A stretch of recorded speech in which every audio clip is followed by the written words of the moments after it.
Good morning students. आज हम हमारा चैप्टर उत्तक उसको आगे कंटिन्यू करेंगे।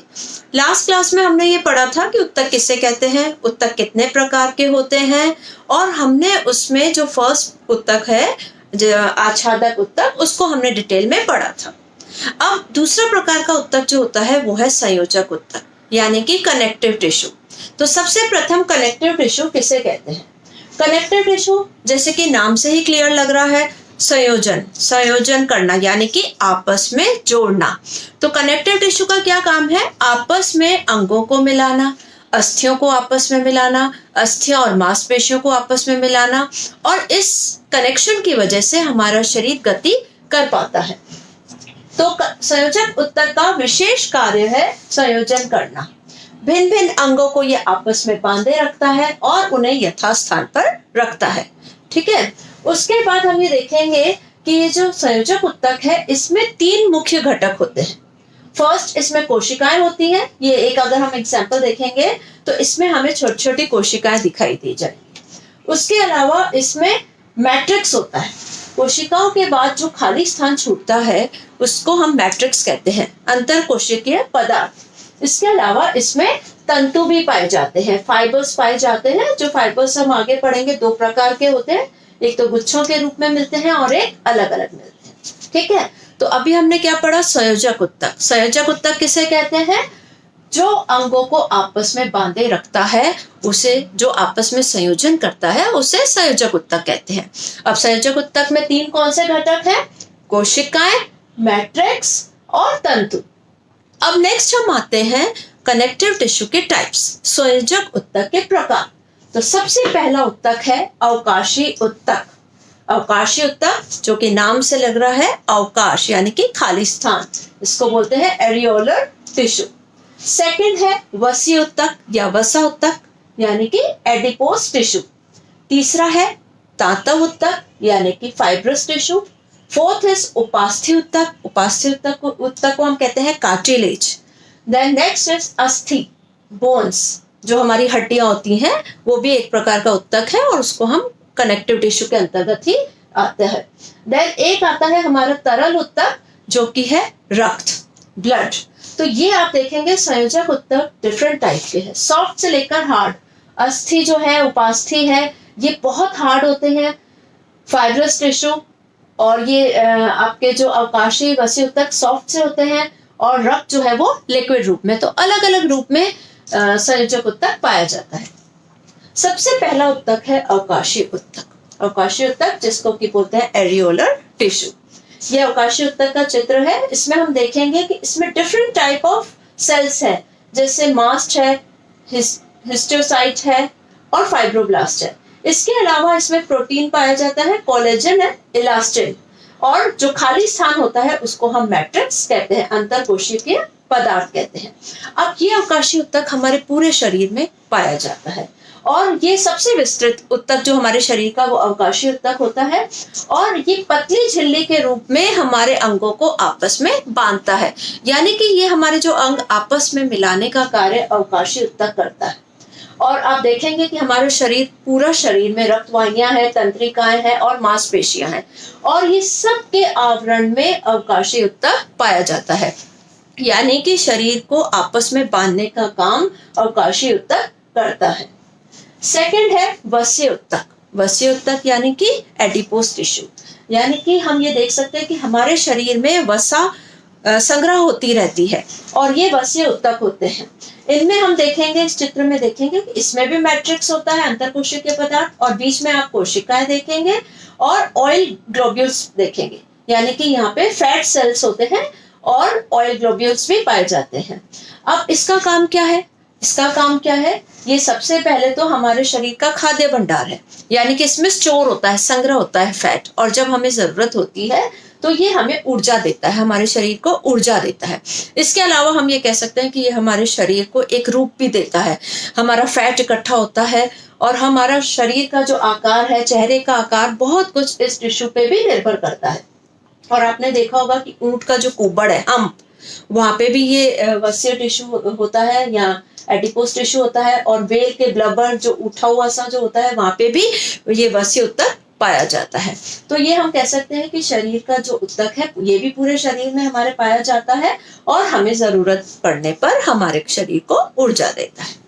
तीसरा प्रकार का ऊतक है तांतव ऊतक, यानी कि फाइब्रस टिश्यू। फाइबर्स जो होते हैं, ये हमने यहाँ पे भी फाइबर्स देखे थे, ये दो प्रकार के होते हैं, श्वेत तांतव ऊतक और पित्त तांतव ऊतक। श्वेत यानी कि व्हाइट एंड पित्त इज येलो। श्वेत तांतव ऊतक जो होते हैं ये लंबे व गुच्छे में होते हैं। ये आप देखेंगे लंबे लंबे गुच्छे होते हैं और अशाखित होते हैं, यानी कि इनकी कोई ब्रांचेस नहीं होती, शाखाएं नहीं होती, और ये बहुत दृढ़ होते हैं। हमारी जो मांसपेशियों में जो ये ऊतक पाए जाते हैं, वो तांतव पाए जाते हैं, वो श्वेत होते हैं और ये बहुत स्ट्रांग होते हैं। और आप देखिए सबसे ज्यादा अस्थियों में, उपास्थियों में, पेशियों के बाहरी आवरण में श्वेत तांतव ऊतक होते हैं। ठीक है, और इनका क्या काम है, ये अस्थियों को पेशियों से जोड़ते हैं। तो जो तांतव ऊतक अस्थियों को पेशियों से जोड़ते हैं उनको हम कहते हैं कंडरा, यानी कि टेंडन। इनमें इलास्टिसिटी नहीं होती, यानी कि इसमें जरा सी भी फ्लेक्सिबिलिटी नहीं है, लचीलापन नहीं है। सेकंड टाइप के होते हैं पित्त तांतव ऊतक, उनको हम पित्त प्रत्यास्थता ऊतक भी कहते हैं। इनमें इलास्टिसिटी होती है। इनमें जो फाइबर्स होते हैं ये आप देखेंगे अलग अलग होते हैं, बिखरे से होते हैं। ये एकल होते हैं, मतलब ग्रुप में नहीं होते, और शाखित होते हैं, इनमें शाखाएं निकली हुई होती हैं। इसके अलावा आप देखेंगे ये जालनुमा से होते हैं। And the most important quality of पित्त तांतव ऊतक क्या होती है, वो है इलास्टिसिटी, यानी कि लचीलापन, खिंचना, थोड़ा सा स्ट्रेचिंग होती है और वापस अपने आकार लेना, इसे बोलते हैं इलास्टिसिटी, यानी कि लचीलापन। ये श्वास नली की भित्ति में पाए जाते हैं। अब हम वायु अंदर लेते हैं तो अंदर वायु जाती है तो श्वास नली फैलती है, तो ये इन्हीं ऊतक की वजह से होती है। वो जो बड़ी हो जाती है और उसके बाद जब हवा बाहर निकलती है तो वापस से वो कॉन्ट्रैक्ट कर लेती है। तो ये लचीलापन होने की वजह से ही ये होता है। तो ये हमारे स्वर यंत्र में पाई जाती है।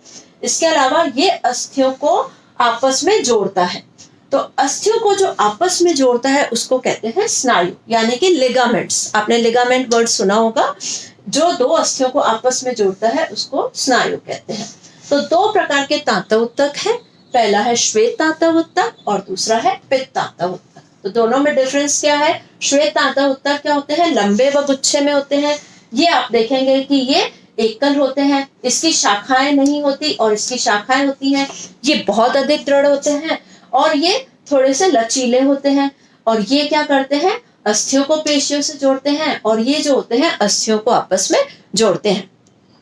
तो ये हो गए तांतव ऊतक।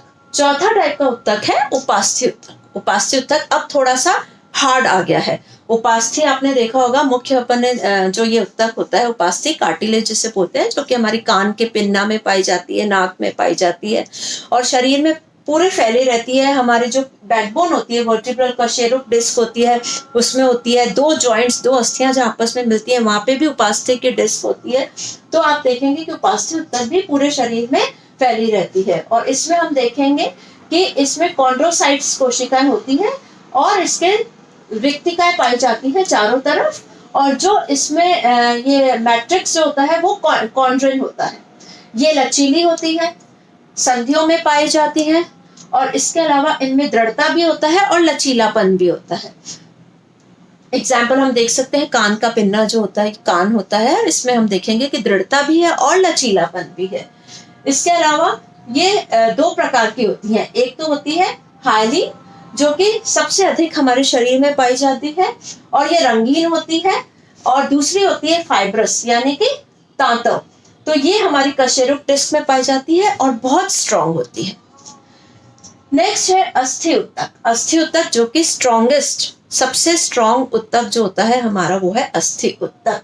अस्थि ऊतक, इसमें आप देखेंगे कि जो इसकी कोशिकाएं हैं वो ओस्टियोप्लास्ट होती है और इसके अंदर एक नलिका है जिसे हेवर्स नलिका कहते हैं, और जो रिक्तिकाएं हैं उनको हम लेकुना कहते हैं। ये बहुत कठोर होती है, अस्थियां बहुत कठोर होती है, हम सभी जानते हैं, और प्रोटीन और कैल्शियम की बनी होती है और ये शरीर का आधार होती है। अस्थि के तीन भाग होते हैं, सुषेण भाग, सघन भाग और अस्थि मज्जा। सुषेण जो होता है स्पंजी भाग, सघन यानी कि कॉम्पैक्ट भाग, और बीच वाले भाग को हम कहते हैं अस्थि मज्जा। तो ये तो हो गया हमारा अस्थि ऊतक। उसके बाद नेक्स्ट आता है रक्त। रक्त यानी कि ब्लड। ब्लड जो है वो तरल रूप में होता है और शरीर में निरंतर बहता रहता है। और रक्त जो है, हमें ये एक अलग से चैप्टर है और इसको हम डिटेल में पढ़ेंगे, लेकिन अभी हम देखें तो रक्त जो है वो एक तरल होता है जिसमें कोशिकाएं होती हैं। कौन कौन सी कोशिकाएं पाई जाती हैं रक्त में? छोटी सी कोशिकाएं होती है जिसे आरबीसी कहते हैं, लाल रक्त कणिकाएं, श्वेत रक्त कणिकाएं जिसको डब्ल्यूबीसी कहते हैं, और प्लेटलेट्स यानी कि बिंबाणु। इसको अब नेक्स्ट चैप्टर में डिटेल में पढ़ेंगे। Thank you.